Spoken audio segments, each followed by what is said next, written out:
So how does it work when you have a partner that dies? You set up the GoFundMe, as it seems everyone does these days. You get your money and everyone's grieving with you. And suddenly the police are like, we'd like to talk to you a little bit more about all of this. That's what's going on right now involving the unsolved mystery of Timothy Floyd Smith. It all started on a somber day. It was March 25th. Herbert Swilley, a dedicated Florida handyman, took to social media to reveal a heart-wrenching truth. My dearest friend and partner, as he fondly called Timothy Floyd Smith, has met an unexpected demise. This has been one of the most painful revelations I've ever had to convey, he wrote about his husband of 8 years, with heavy heart and with sorrow. It's interesting to use the term, he's committed unexpected demise. The terminology in itself seems a little weird. Like, if my loved one or partner unexpectedly died, I don't know that like my post was going to be like, has met an unexpected demise. It sounds like something from a novel that you're writing. It really does. It's not human. Like, you don't say that. Especially if you're grieving. I mean, that's not what you're going to say. You're going to say something like, I'm heartbroken. I'm lost, all of these things, but an unexpected demise. That's like what a reporter would say. It's weird. An unexpected demise. According to the Ocala StarBanner, the tragic discovery of Smith's lifeless body was made shortly after 11 a.m. on that fateful day. Situated in the Tranquil Citrus Park neighborhood of Ocala, deputies from the Marion County Sheriff's Office found Smith, an esteemed executive director of a renowned senior living community. The preliminary investigation painted a grim picture. The Ocala StarBanner reported that Smith had endured a violent assault leading up to his untimely death. In the aftermath of the shocking incident, Swilley, proprietor of a local handyman service, sought community support, launching a GoFundMe campaign. He aimed to produce funds for Smith's funeral, a celebration of life, or as he may say it, a celebration of life. It's all about tone. And to manage impending financial obligations, the campaign managed to secure $2,235, kind of a fraction of the $7,500 goal, but they got something. How does that work on GoFundMe? Do you have to hit your goal to get your money, or can you, withdraw at any time? I think you can get whatever people donate, but they do take a fee. They do take a percentage, so you don't get everything. I don't know. Well, I suppose they got to run their business somehow. I mean, it's not like a... However, the plot did thicken when the Marion County Sheriff's Office on a subsequent Tuesday identified Swilley as the potential suspect in Smith's tragic killing. The revelation was all the more poignant as on that very day, Swilley had taken to Facebook to express his yearning, noted, "I miss you every day and wish you were beside me." That seems, legit. A statement from seems a little more of what you would expect to hear. A statement from the sheriff's office further illuminated the ongoing investigation. In the early stages, detectives engaged Mr. Swilley. Despite subsequent attempts to resume this dialogue, the legal counsel has emphasized that he'd only entertain discussions if assured immunity against charges related to Timothy's death. That's creepy. That's weird. You don't go and make that claim unless you got some shit against you, or they're going to find something. I want immunity. If there's nothing to worry about here and they can't tie you to it, then, although, I get it. There has been plenty of, people who have been convicted of things that they did not do. So I guess there is another side to the story, but I'd be curious as to why they would make that claim. Maybe it's like Koberger, where he just happened to be driving around the area that he'd been stalking forever, and it was just there at the wrong time, Very possible. You got to look at all scenarios, right? Maybe there's vampire DNA or phantom DNA or whatever. Phantom DNA. Yeah, goblin DNA or something. Maybe they should use goblin DNA in the Koberger case. There you go.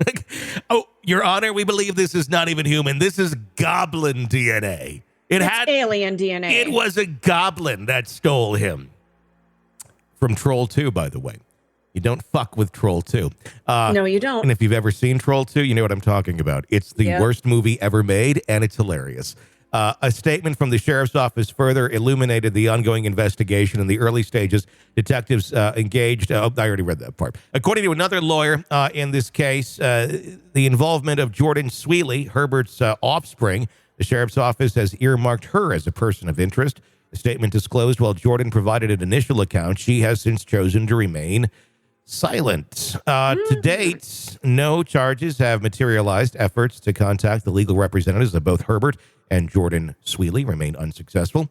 Sheriff Billy Woods, addressing the community, stated, in light of Herbert and Jordan's reluctance to further cooperate, we turn to the community hopeful that someone possesses knowledge instrumental to unraveling this mystery. Have they learned nothing from other cases where if you just suddenly remain silent and this was your partner, the one you spent your life with and shared the same bed with, and suddenly you're not saying shit to anybody? That doesn't look good. That's concerning. Even if you had nothing to do with it. Bad strategy. Authorities have amplified the plea, urging citizens to recall and report any peculiarities surrounding Smith's activities or insights into the relationship dynamics between Timothy and Herbert. In an effort to stimulate community involvement, a substantial reward of $14,500 is being offered for leads that pave the way to the perpetrator's apprehension. Recollections from colleagues depict a regular day for Smith on March 23rd, as reported by villagesnews.com. He attended the duties at Brookdale, Charmbrell, Pine Castle, a reputable assisted living and memory care establishment in Ocala. Alarm bells rang the following day when he uncharacteristically missed work. This culminated in the tragic discovery on March 25th that authorities went in and had to go check out and investigate. Sheriff Wood, speaking to the relentless dedication of his team, shared, the relentless pursuit of my detectives pains the theory, suggesting that this wasn't a random act. Heinous crime seems to be the handiwork of an acquaintance. There you go.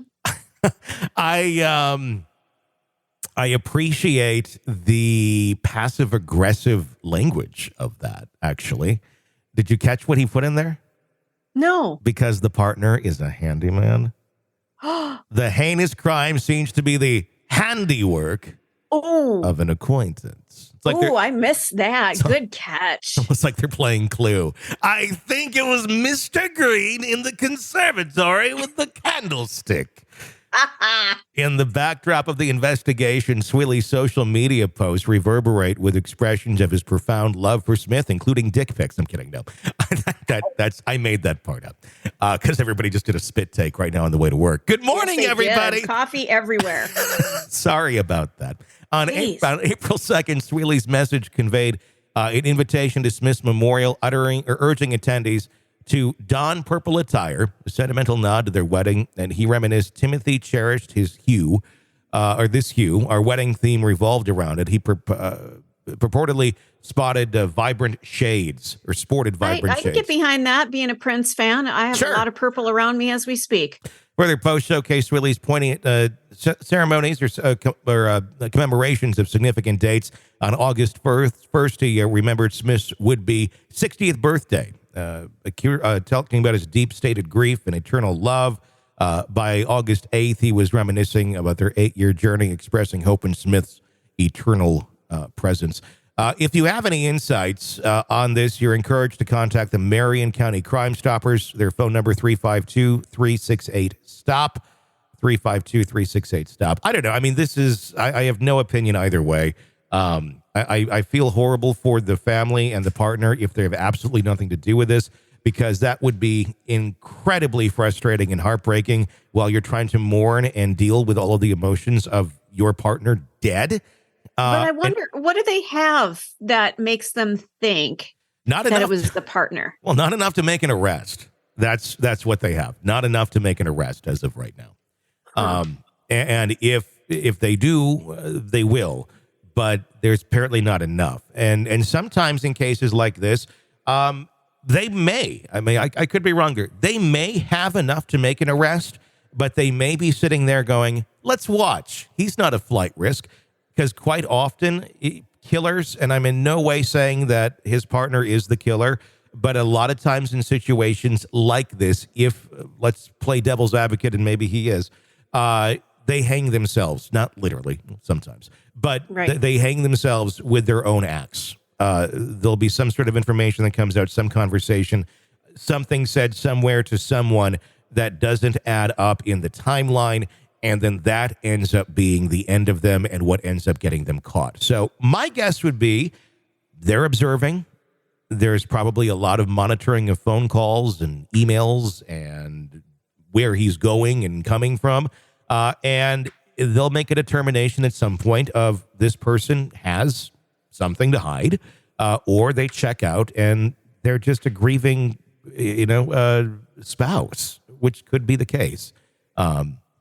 Something to watch, though, without a doubt. There's reasons people just shut up sometimes, and it's not always guilt. But the optics of it, not good. But we'll keep an eye on it. Innocent, obviously, till proven guilty. No charges in this case at all. Be curious to learn of a motive, because it does seem that they were fairly happy. So, we'll keep our eye on this one right here. You're locked into the Hidden Killers podcast. Want more? Start binging on all of our true crime podcasts right now through Apple Podcasts and get an ad-free experience when you sign up to be a True Crime Today Premium Plus member exclusively on Apple Podcasts. More of the Hidden Killers podcast dropping soon. Press subscribe now.